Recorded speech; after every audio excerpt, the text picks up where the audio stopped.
My name is Christine, and I'm 41 years old. I'm a housewife.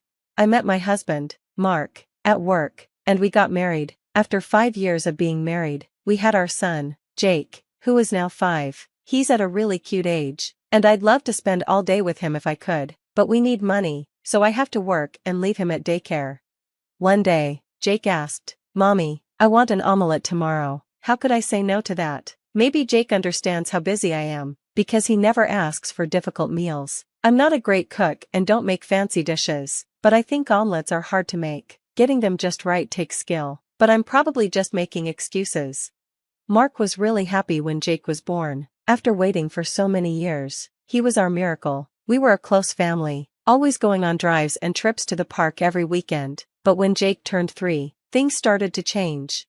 Once Jake grew out of his terrible threes, Mark started coming home later and later. Before that, he used to complain about how hard it was to deal with Jake being fussy, and maybe that's why he stayed out more. Whenever he'd call to say he was working late, I couldn't help but feel disappointed. I knew the truth, Mark wasn't really working late. He was spending time at slot machines, in restaurants, or at the movies. One of Mark's colleagues, who is also one of my old coworkers, told me, "I quit my job after we got married, but I still keep in touch with some of my old colleagues." Mark knows I found out, but he doesn't care. Part of me feels upset about this, but I would rather he be out late than see him get annoyed with Jake's behavior. But Mark started coming home even later, sometimes in the morning. Who does he think he is? Sometimes I could smell perfume on his suit, and it didn't make me feel good. It made me angry. Mark was a good father when Jake wasn't being difficult, so I let it slide. But now, 2 years later, Jake is a cheeky 5-year-old, and I'm tired of Mark's bad attitude. One day, Jake spilled a bit of tea and I said, "Oh no, wait here while I get a cloth." Mark yelled at me, saying, "What's wrong with you? You're 5 years old and can't hold a cup properly?" Jake asked, "Daddy, play with me," but Mark yelled back, "I'm busy, don't bother me." When I asked about dinner, Mark just said, "I don't need dinner," and left. How am I supposed to eat peacefully in a house like this? I don't even want to eat his badly cooked food. I just go out instead.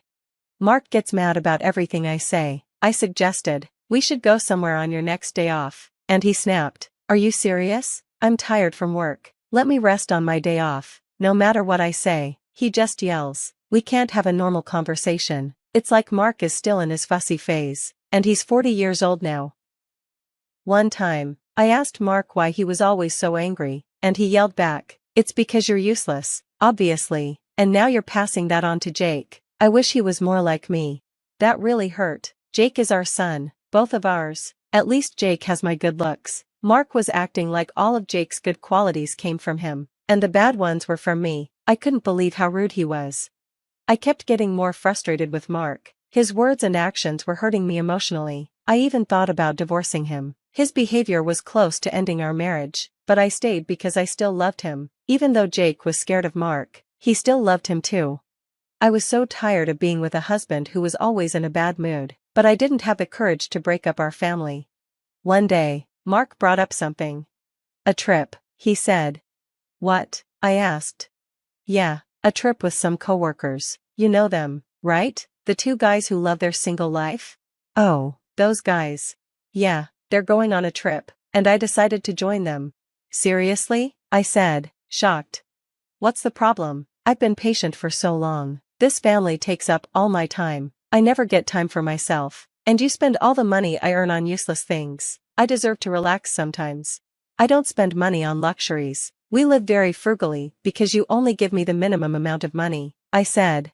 This was the truth. I worked hard and made money, but the more I worked, the less Mark contributed to our family. I actually put more money into the household than he did. He was probably spending his money on other things, which is why he could afford the trip. "Shut up. I'm going on the trip in 4 weeks, whether you like it or not, and you better not complain," he said. "Tomorrow." I was shocked by the trip, but even more surprised that it was happening so soon. Tomorrow. I felt my anger rising, and I was about to argue, but then I heard, "Mommy." It was Jake, who was supposed to be asleep. I rushed to him. "I'm sorry, Jake, did I wake you? Let's go back to your room, and I'll sleep with you." But as soon as I touched him, I knew something was wrong. "Jake, you're burning up. My head hurts, Mommy," he said. I looked at Jake's face, and then suddenly, his eyes rolled back, and he collapsed. I panicked and called an ambulance. Mark, who I thought would come with us, refused. There was so much I wanted to say, but I didn't have time to argue. I had to go to the hospital alone. Thankfully, Jake's test results showed nothing serious, but they kept him in the hospital for more tests, just to be safe. I called Mark to update him. "What do you want?" he answered, sounding annoyed. I could tell he was irritated, but I didn't have time to care. I told him what had happened and asked him to bring a change of clothes for Jake. "Are you joking?" he replied. "I can't make it," he said. "What do you mean?" I asked. I said I can't make it. I'm not going to be late for tomorrow's trip. I'm staying with my colleague tonight, he told me. "Are you serious? Your son is in the hospital, and you're still going on a trip?" I asked, shocked. "Of course, he doesn't need me for a simple checkup. He's just got a fever. There's nothing I can do." "Yes, there is," I said. "I've gotta go. I'll bring you a souvenir," he added, then hung up. I tried calling him again, but he had turned off his phone. My anger boiled over, and I had no choice but to call my parents for help. Mark had abandoned his son in the hospital. That was 2 strikes. The 3rd strike was coming soon, and I could feel it. 3 days later, the tests were done, and Jake was back to his energetic self. He'd be discharged tomorrow. I planned to buy him some pudding, but when I checked my phone, it started vibrating. I almost dropped it, but I grabbed it in time. It was a call from Cindy, a former colleague. "Hello?" I answered. "Christine, where are you?" she asked urgently. "Huh? I'm at the hospital," I replied. "Never mind that. There's an emergency. Your husband's been in an accident and passed away," she said. I didn't understand. I thought she was joking. "What? This is a joke, right?" I said. But her voice on the other end was serious, and I started running in panic. My husband had died. That was shocking enough, but Cindy continued. "Apparently, Mark was on a trip with a woman, and she drove into oncoming traffic and hit a tree."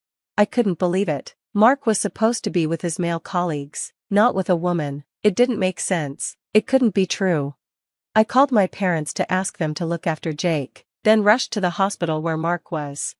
I couldn't help but wonder why they had called the company before me. It seemed like the news wasn't a lie, so I had to hurry. Cindy said the other men Mark was supposed to be with were safe. Of course, that meant Mark wasn't with them. He'd been with another woman. That was 3 strikes. 3 strikes and you're out. I needed to find out for sure if Mark was really dead. I rushed to the hospital. "Honey?" I called as I opened the hospital room door. There was Mark, lying in bed. His hands and feet were wrapped in bandages, but he was breathing. Cindy's news was wrong. Mark was alive. I sighed in relief. "You're alive," I said, moving closer. When I looked at his face, his eyes were slightly open. He seemed shaken, probably surprised that the company had contacted me so quickly. Mark grumbled. "Took you long enough. Your husband's in an accident, and it takes you ages to get here, you useless piece of..." At least he was still his usual self. He looked pretty hurt, but it seemed he had only broken his left hand and right leg. The car was wrecked, though. What luck he had. "I'm glad you're okay," I told him, and he replied, "You better take good care of me." Well, looks like he's feeling fine, I thought to myself. Good to know. I pulled out a piece of paper. "Let's get to it. You may have escaped death, but you don't get a pass on 3 strikes. When I say I'm glad you're okay, I mean your right hand. If you had broken that, you wouldn't be able to sign these papers." Mark looked confused. "What are you talking about?" I unfolded the papers in front of him. "Huh? What's this?" "Divorce papers," I said calmly. "I've been preparing these, which is why I'm late getting here. I know you're hurt, so I'll just leave them here. Make sure you sign them." Mark was shocked. "You're joking. Why would I sign this?" "Wow, you told your girlfriend you were getting a divorce, didn't you?" I asked. "The reason you were coming home late every night was because you were with her, wasn't it? Was this trip your little getaway to prepare for your new life? Well, now you can marry your sweet Michelle." "How do you know her name?" he asked, clearly surprised.